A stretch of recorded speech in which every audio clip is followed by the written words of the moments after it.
ঈশ্বরদী বাঘিল মল্লিক পাড়া বালুর মাঠে ঈদ পুনর্মিলন ক্রিকেট ম্যাচ অনুষ্ঠিত হয়েছে। গতকাল বিকেলে ঐতিহ্যবাহী বাঘিল ক্রিকেট অ্যাসোসিয়েশনের আয়োজনে এই ম্যাচ অনুষ্ঠিত হয়। খেলায় গ্রুপ এ এবং গ্রুপ বি এর খেলোয়াড়রা অংশগ্রহণ করেন। 18 ওভারের এই উত্তেজনাপূর্ণ ম্যাচে গ্রুপ এ 307 রান সংগ্রহ করে 7 উইকেটে, আর গ্রুপ বি 289 রান করে 9 উইকেটে পরাজিত হয়। এতে গ্রুপ এ বিজয়ী হয়ে শিরোপা অর্জন করে। খেলায় ম্যান অব দ্য ম্যাচ নির্বাচিত হন বিজয়ী দল গ্রুপ এ এর পলাশ হোসেন। বেস্ট ব্যাটসম্যান নির্বাচিত হন গ্রুপ বি এর শাহিন হোসেন। বেস্ট বোলার নির্বাচিত হন গ্রুপ বি এর বনি রহমান, আর বেস্ট ফিল্ডার হন গ্রুপ এ এর উল্লাস। প্রধান অতিথি হিসেবে উপস্থিত ছিলেন ঈশ্বরদী উপজেলার প্রেস ক্লাবের সভাপতি ও জাতীয় সাংবাদিক সোসাইটির কেন্দ্রীয় সাংগঠনিক সচিব তৌফিক আক্তার পান্না। তিনি জাতীয় সঙ্গীতের সুরে জাতীয় পতাকা উত্তোলন ও বক্তব্য দিয়ে খেলার আনুষ্ঠানিক উদ্বোধন করেন এবং বিজয়ীদের মধ্যে পুরস্কার বিতরণ করেন। বিশেষ অতিথি হিসেবে উপস্থিত ছিলেন বিশিষ্ট সমাজসেবক হাজী আকমল হোসেন, জাতীয় হ্যান্ডবল দলের ক্যাপ্টেন মেহেদী হাসান, ভাষ্যকার আলমগীর হোসেন,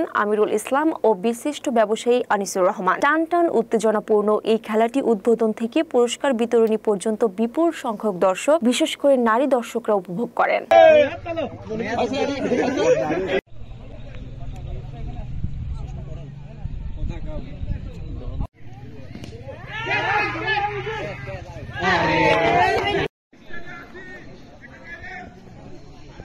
আমি দেখতে পাচ্ছি